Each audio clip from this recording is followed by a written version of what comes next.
on le laisse parler, on essaye de ne pas le couper, parce que il a fait une petite présentation. Et de la santé. Je mets mon chrono, hein, comme ça, à 8 minutes, je saurai qu'il faut que j'arrête. Alors, première chose, je vous invite à garder votre téléphone portable avec vous. Pourquoi? Parce qu'à un moment, je vais vous demander de taper quelque chose sur Google ou un autre truc de recherche. Bon, donc là, c'est pas compté dans mes 8 minutes. C'est bon? Voilà, c'est parti pour mes 8 minutes. Donc, bonjour à tous. Donc, je suis Nicolas Blassel. J'ai fait une première carrière en tant qu'ingénieur dans l'aéronautique militaire. Et en 2014, j'ai commencé à m'intéresser au domaine de la santé dans le cadre d'une reconversion. Et là, au détour par le hasard d'un certain nombre de rencontres, et puis des concours de circonstances, j'ai découvert la vitamine D.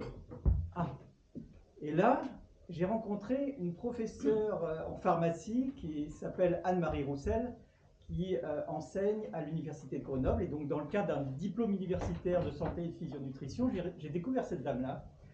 Et elle m'a fait aimer la vitamine D. Mais vraiment aimer la vitamine D. Et ce qui est très intéressant, c'est que j'aime la vitamine D parce qu'en fait, je suis contre les injustices. Alors vous allez dire, mais je vois absolument pas le rapport. Il y a un raccourci rapide. Et il y a un raccourci très très rapide. Et en fait, pardon, j'ai l'impression qu'ici on déteste l'injustice. Donc, et pourquoi en fait j'ai apprécié la vitamine D? Parce que je me suis rendu compte que dans le milieu médical, la pauvre petite vitamine D, elle était injustement considérée. Et ça m'a un peu agacé. Et donc je suis très curieux par définition. Et je suis un peu comme saint Thomas, c'est-à-dire que j'ai besoin de voir pour croire. Donc je me suis renseigné un peu à droite et gauche. Et donc je vais vous proposer un truc tout bête. Vous allez taper PubMed. PubMed, ça c'est un site de recherche. C'est un site où vous avez tous les articles médicaux qui existent dans le monde entier et qui ont été publiés. Donc PubMed.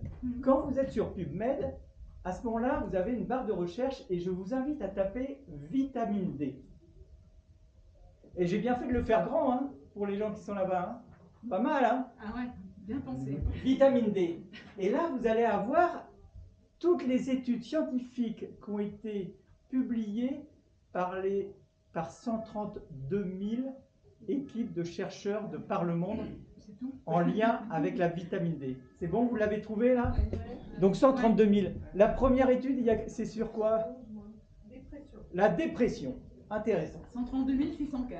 Donc je me suis dit, mais c'est pas possible, 132 000. Donc à ce moment-là, alors j'ai que 8 minutes, donc je ne peux pas vous expliquer ce qu'il y a dans les 132 000, je vais juste faire un résumé. Donc là, c'est indispensable dans le cadre du cancer, c'est indispensable dans le cadre du diabète. Tiens, mais mon médecin m'en a jamais parlé. Indispensable dans le cadre des maladies cardiovasculaires, toutes les maladies auto-immunes, tout ce qui est hypothyroïdie, hyperthyroïdie, tout ce qui est hyperactivité des jeunes enfants. C'est intéressant ça aussi. Dépression, burn-out. Et alors bien sûr l'ostéoporose, puisqu'en fait c'est la seule chose qu'apprennent les médecins, c'est la vitamine D pour prévenir l'ostéoporose. Donc j'ai creusé là-dessus et j'ai fait sur moi un certain nombre d'expériences sur les prises de sang, etc. Et donc j'en ai déduit qu'il fallait à tout prix, comme Pierre Durand pour Monero, j'ai dit putain mais on ne peut pas laisser ça comme ça quoi. Donc il faut que les gens aient la connaissance au moins de ce qui existe quoi. Donc à ce moment-là, j'ai commencé à faire des petites conférences. Je suis allé voir Marie-Pierre à un moment qui m'a dit bah, viens donc nous expliquer un peu ce que tu sais sur la vitamine D. Donc qu'est-ce que dans mes conférences, je donnerai à Marie-Christine, d'ailleurs je crois qu'on l'avait donné à Roland, le lien d'une des émissions que j'ai fait avec Dr Loridan, vous allez tout retrouver dedans, d'accord?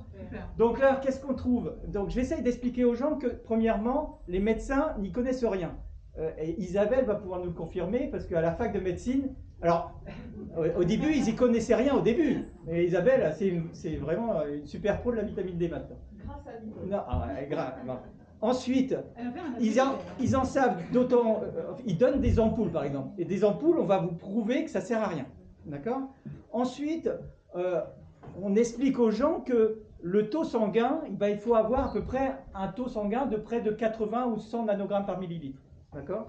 Donc on va expliquer que lorsqu'ils veulent connaître leur taux sanguin de vitamine D, on n'a pas besoin d'ordonnance.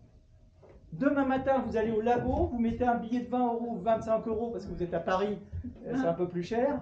Et là, le soir même, vous avez votre taux sanguin de vitamine D. Et là, suivant les laboratoires, vous allez voir qu'il y en a des laboratoires avec des valeurs souhaitables entre 20 et 80. Donc, comme Marie-Cécile qui me disait, bah, moi, mon taux, il est correct. Bah, j'ai dit, oui, il est correct, mais il est peut-être à 25. Donc, elle ne le sait pas forcément. Et quand on sait qu'il faut avoir 80 et 100, on sait que, eh ben, elle risque effectivement, en termes de prévention du cancer du sein, etc., il faut être à 80. Il ne faut pas jouer. D'accord? On va apprendre aussi que pour moins de 5 euros par an, vous pouvez vous supplémenter en vitamine D. Ça, vous ne le savez pas. 5 euros par an. D'accord? Et ensuite, vous allez découvrir quoi? Vous allez découvrir que le gouvernement, eh bien, fait tout pour éviter que vous supplémentiez en vitamine D. Et donc, là, on ne va pas faire le jeu, mais si vous alliez sur le site du Sénat, mais vous n'allez pas le faire, hein, parce que là, je ne vais pas avoir le temps. Si vous allez sur le site du Sénat, que vous tapez vitamine D perturbateur endocrinien, vous verrez que le gouvernement, en mars 2022, a fait en sorte que la vitamine D passe dans la liste des perturbateurs endocriniens. Mais ça, c'est sur le site du Sénat, donc vous allez pouvoir le trouver. C'est ça qu'on va diffuser comme info aux gens. D'accord? Donc globalement... Mais ils n'ont pas réussi. Alors, Jean-Marc Sabatier me disait qu'il avait réussi. Voilà, tout ça, c'est comme pour Monero, il faut transmettre ce savoir. D'accord? Pour l'instant, moi, je le fais aux citoyens et je le fais aux médecins, etc. J'essaie d'en former un maximum de gens. Mon objectif, c'est que fin 2026, il y ait 50% des Français qui ne soient plus carencés en vitamine D. C'est un bel objectif. Aujourd'hui, ils sont à 97%. Donc, j'y crois quand même. Hein. Donc, ça va être grâce à vous, entre autres. Hein. Le monsieur, il sourit, là. Alors, il faut juste vous rendre compte que si on était à 50% de gens non carencés en vitamine D, quand je dis non carencés, c'était à peu près à 40, 50, 60, même au-dessus de 80. Les déserts médicaux qu'on connaît, ce n'est plus un problème. Non, mais je plaisante pas, c'est plus un problème. C'est-à-dire qu'il y aura toujours aussi peu de médecins, mais on s'en fout parce qu'il y aura beaucoup moins de malades. Donc les médecins vont pouvoir s'occuper effectivement de leurs malades. Le déficit en sécurité sociale, mais c'est terminé. Fin 2026, le déficit à la sécurité sociale, c'est terminé. C'est juste voilà, c'est juste ça. C'est comme Monero. Si demain matin tout le monde se met à Monero, les banques elles font faillite et on vit très très bien. Et là, il y a Pierre qui me dit ouais, vas-y, continue. Bon, alors, là, après avoir fait pendant 3 ans bénévolement ce genre de truc, moi je me dis, c'est Isabelle qui me dit, mais viens donc à Colantre. Et là, effectivement, il faut viser les entreprises. Pourquoi? Parce que moi, le constat que je fais, c'est que dans les entreprises, les chefs d'entreprise, pour certains, ils sont pas bien, quoi. Un peu épuisés, dépression, etc. Déjà, ces gens-là, il faut les former. Et ensuite, ces chefs d'entreprise qui voient dans leurs équipes des gens qui ont un cancer du sein, une femme qui a un cancer du sein, une s'approche collaboratrice, etc.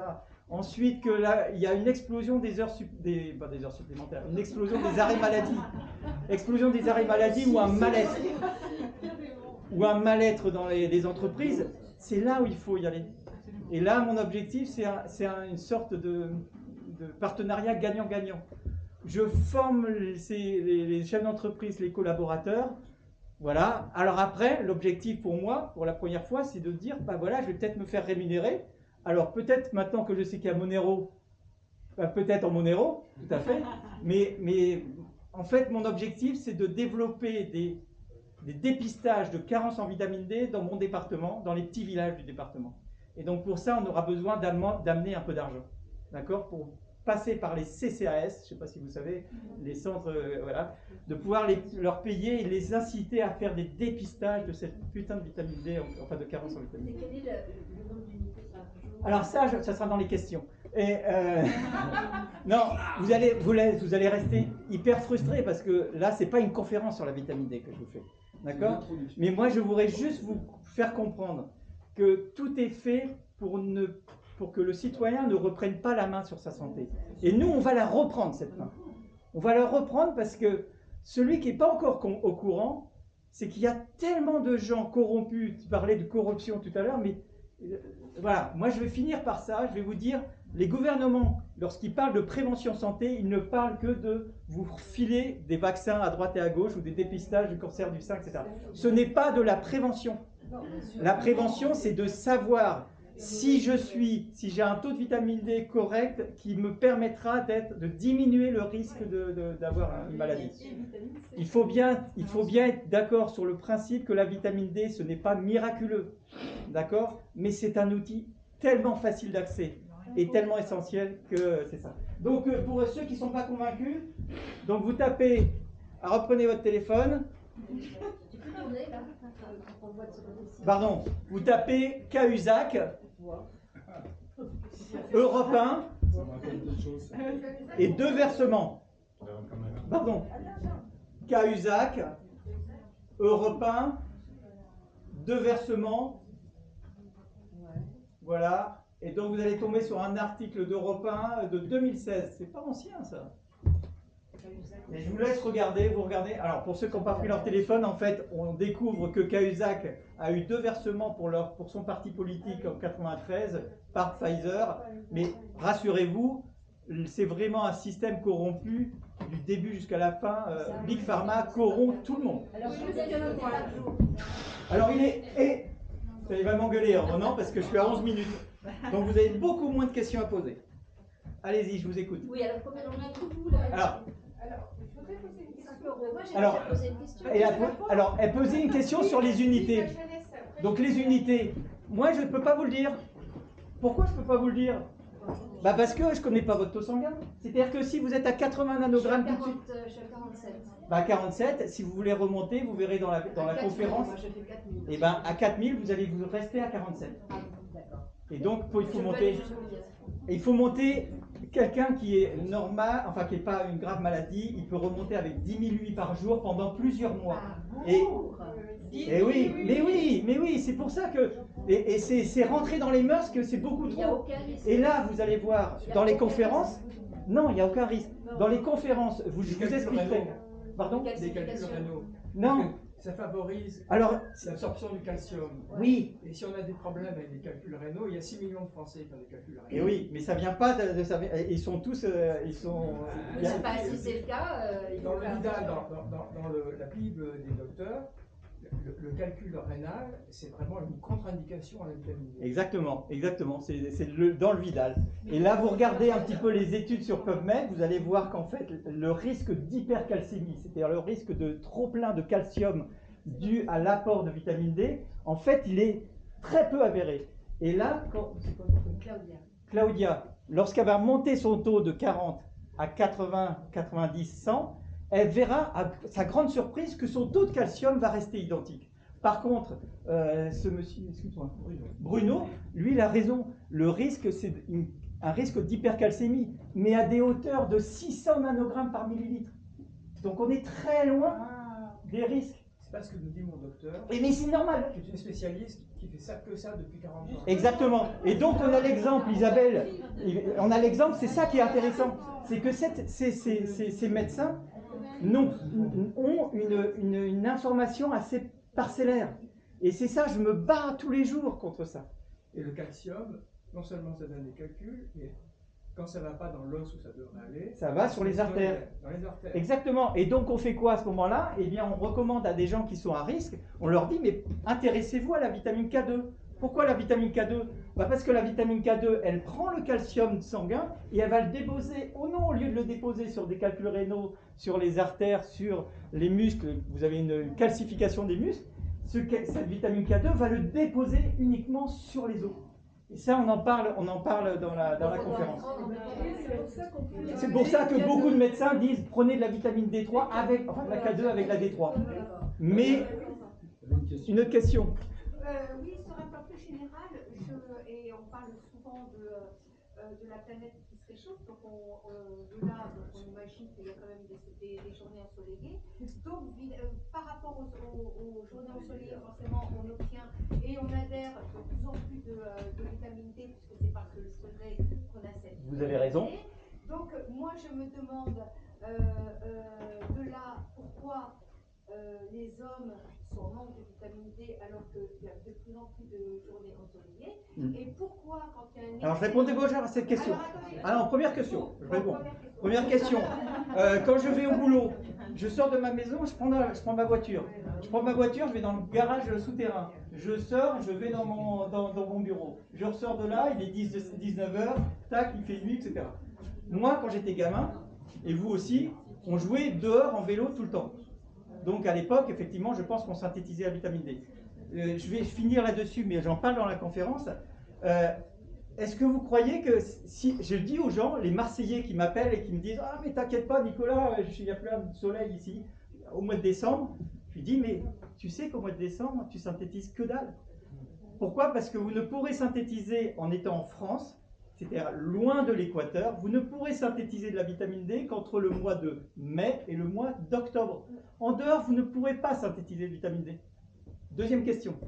Alors, pour continuer dans la même logique, au bout d'un certain temps, c'est-à-dire qu'à partir de 60-65 ans, avec un excès de soleil, on commence à développer des taches sur la peau, avec lesquelles on nous dit qu'il faut faire attention. Donc, quelle est la limite avec... Non, mais je me pose la question.